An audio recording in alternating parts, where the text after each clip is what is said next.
감사합니다. 오늘은 부활신앙, 삶의 변화를 가져오다, 부활신앙, 삶의 변화를 가져오다라는 제목으로 말씀 함께 나누도록 하겠습니다. 오늘은 마태복음 22장 23절에서 32절의 말씀을 중심으로 말씀을 한번 생각을 해보도록 하겠습니다. 우리가 잘 알고 있는 것처럼 부활신앙은 기독교의 핵심 진리입니다. 그러나 이 사실을 이렇게 믿는 사람들이 그렇게 많지는 않습니다.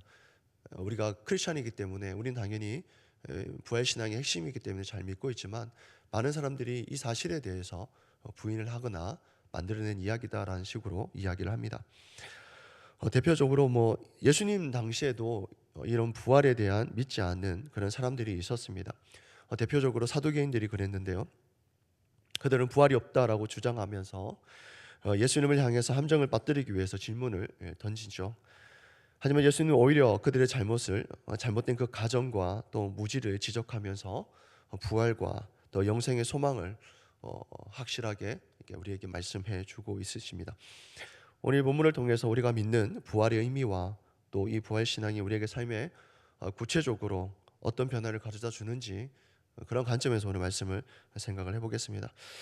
오늘 본문에서 보면 사도개인들이 모세의 율법에 근거해서 우리가 잘 알고 있는 계대 혼수법이나 수혼법, 이런 제도를 언급하면서 부활을 조롱하는 듯한 질문을 예수님께 합니다. 간단하게 설명을 하면, 한 여인이 있는데 그 한 여인이 7형제, 한 사람 형이 죽고 그 다음에 장가를 해서 시집을 가게 되는 것이죠. 차례대로 결혼했을 때 부활 후에 누구의 아내가 되겠느냐라고 하는 그런 질문이었습니다. 이는 부활 자체를 되게 우스꽝스럽게 만드는 것이죠. 그러니까 예수님을 공경에 빠뜨리기 위해서 하는 그런 의도를 가지고 했던 그런 질문입니다. 그래서 예수님은 분명히 천국에 가면, 우리가 부활을 하게 되면 거기에는 장가도 가지 않고 시집도 가지 않는다, 천사와 같은 모습으로 우리가 있는다라고 설명을 하시죠. 그때 예수님께서 뭐라고 말씀하셨냐면, 중요한 말씀을 말씀하셨는데, 예수님께서 그들에게 다음과 같이 대답을 하십니다. 마태복음 22장 29절입니다. 29절을 함께 읽도록 하겠습니다. 시작하시겠습니다. 예수께서 대답하여 이르시되, 너희가 성경도 하나님의 능력도 알지 못하는 거로 오해하였도다. 아멘. 예수님께서 정확하게 두 가지를 지적을 합니다. 하나는 성경에 대해서 너희가 무지하다, 너희가 성경을 잘 모르고 있다라고 지적을 하죠. 너희가 성경을 알지 못한다. 당시 사두개인들은 구약 율법이나 또 예언서에서 나타나고 있는 그런 부활 사건에 대한 이야기들이 있었습니다.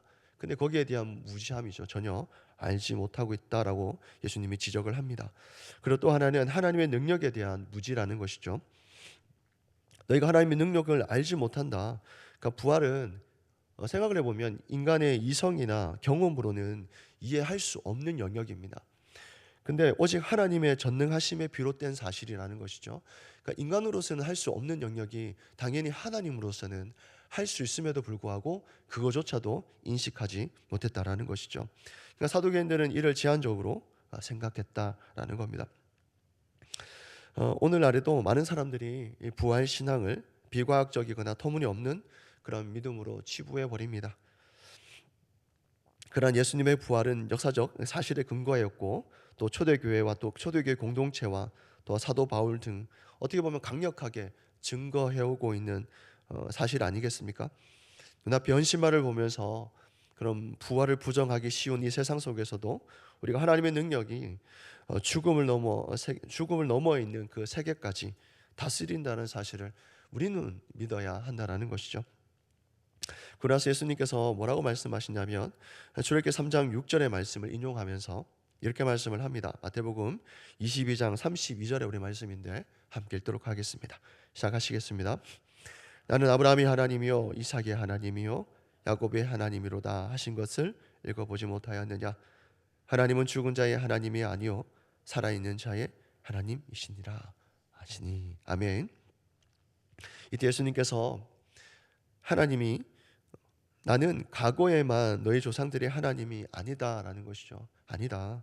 지금도 살아있는 사람들의 하나님이시다라는 것을 알려주고 있습니다. 그러니까 하나님은 죽은 자의 하나님이 아니라 살아있는 자의 하나님이다라고 하는 것을, 선언은 믿는 이들에게 영생의 보장과 또 현재 삶의 의미를 동시에 부여해 주고 있는 것이죠.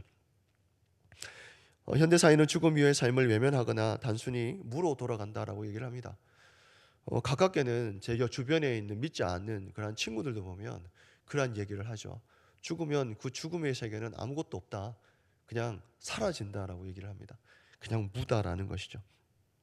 하지만 우리는 이 부활 신앙을 믿기 때문에 죽음 이후에도 계속될 영원한 삶을 소망하는 것이죠. 이 부활 신앙은 현실의 고난을 이길 수 있는 힘을 줍니다. 또 삶의 궁극적인 목적이나 의미를 찾게 하는 것이죠. 그러니까 우리가 그 다음이 있다라고 하는 그런 소망이 있기 때문에 오늘 현실의 어려움들을 이겨낼 수 있는 것이고, 또 오늘의 삶의 의미가 있다라고 하는 것이죠. 가치가 있는 겁니다. 그렇습니다. 부활 신앙은요, 그리스도인이 죽음까지도 이기신 그 하나님을 우리가 믿기 때문에 현재의 고난 또한 극복할 수 있다라고 말하는 겁니다. 예수님께서 십자가의 죽음을 넘어서서 부활하셨고, 또 그 부활하심을 통해서 우리가 승리하셨다는 사실을 우리도 잘 알고 있지 않겠습니까? 우리도 결국에는 주님 안에서 그러한 동일한 영광을 얻게 될 것입니다. 현실만 바라보게 된다면 때로는 허무함과 절망에 빠지기 쉽지 않겠습니까? 그러니까 현실만 바라보면 그럴 것 같습니다. 그러나 부활신앙을 가진 우리는 곧 지나갈 이 땅의 삶이 영원하지 않다라는 것이죠. 영원하지 않고 그 영원한 세계, 정말 하나님과 함께 거할 수 있는 그런 영원한 그러한 시야가 있기 때문에, 시각이 있기 때문에 우리가 그 모든 것들을 바라보면서 이겨낼 수 있지 않겠습니까? 그리고 하나님 나라를 선포하는 삶이나 또 예수 그리스도의 복음을 전하는 삶이 더 가치가 있다는 것을 우리는 알게 되는 것이죠. 혹시 청룡 영화제에서 축가 공연을 하게 된 이찬혁이라고 하는 가수를 알고 계신지 모르겠습니다. 악동 뮤지션이라고 그 두 남매가 나와서 보통 이제 되게 유명한 친구들입니다. 더 유명한 게 뭐냐면, 우리 크리스찬 안에서는 더 유명한 게 뭐냐면 이 두 남매가 선교사님의 자녀라는 것이죠. 근데 제가 이거를 보려고 본 게 아니라 이게 좀 약간 이슈가 됐습니다. 어떻게 이슈가 됐냐면, 제가 인상 깊었던 게 뭐였냐면, 그가 가서 축하 공연으로 한 게 뭐냐면 두 가지를 섞게 됐는데, 앞부분에는 이제 버킷리스트라고 하는 그런 곡이 하나 있고, 뒷부분에는 장래 희망이라는 곡이 있습니다. 장래 희망이 우리가 보통 저 미래를 준비하는 그런 희망이 아니라 장례식 할 때 그 장래 그리고 희망입니다. 자기 외 죽음을 희망하는 그러한 곡이거든요. 근데 그러고 나서 퍼포먼스를 어떻게 하냐면 뒤에다 간을 하나 놔둡니다. 그래 마지막에는 그 본인이 간에 들어가서 이렇게 나가게 되는 뭐 그런 퍼포먼스인데, 저한테 되게 인상적이었던 게 뭐냐면 한 목회자로서 되게 고맙다라는 생각을 했었습니다. 그 앞뒤 그 마지막에는 그 곡 뒤에 후렴만 반복을 했었는데, 후렴 반복이 뭐였냐면 할렐루야 꿈의 왕국에 입성한 아들을 위해 할렐루야 함께 일어나 춤추고 뛰노며 찬양해 할렐루야. 이게 모든 영화인들이 모인 곳에서 선포된 찬양입니다. 찬양은 아닌데 그냥 그런 곡이 이렇게 펼쳐진 것이죠. 근데 이 원곡을 찾아가 보면 원곡이 이런 거였습니다. 어떤 내용이었냐면, 아는 얼굴 다 모였네 여기에 한 공간에 다 있는 게 신기하다.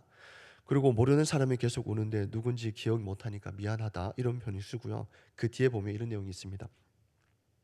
종종 상상했던 내 장례식엔 축하와 한호성 또 박수갈채가 있는 파티가 되었으면 했네. 왜냐하면 난 천국에 있기 때문에. 오자마자 내 몸짓에, 그러니까 사자와 친구들하고 같이 이렇게 막 올리는 장면들을 이야기하고요. 그리고 나 뒤에 뭐냐면 이렇게 얘기합니다. 땅 위의 단어들로 표현 못해. 사진을 못 보내는 게 아쉽네. 모두 여기서 다 볼 수 있을 거라는 확신이 있네. 내 마음을 다 전하지 못한 게 아쉽다. 그리고 나서 후렴에 반복하기를 할렐루야 꿈의 왕국에 입성한 아들을 위해 할렐루야 함께 일어나 춤추고 뛰누며 찬양해. 이것이죠. 참 이게 참 저한테는 너무 좋았던 게 뭐였냐면, 천국에 입성했는데 그 장면을 너무 잘 표현해 준 것이라는 겁니다. 복음을 이렇게 정해야 되는구나. 우리가 부활 신앙을 가지고 있는 크리스찬이라면 복음은 이렇게 전해야 되는구나 라는 생각을 좀 해봤었습니다. 자기의 장례식이 슬픔이 아니라 기쁨이고 즐거움이고 파티였으면 좋겠다라고 라고 말하는 이유가 그 이유가 자기가 자신이 천국에 있기 때문이라는 것이죠.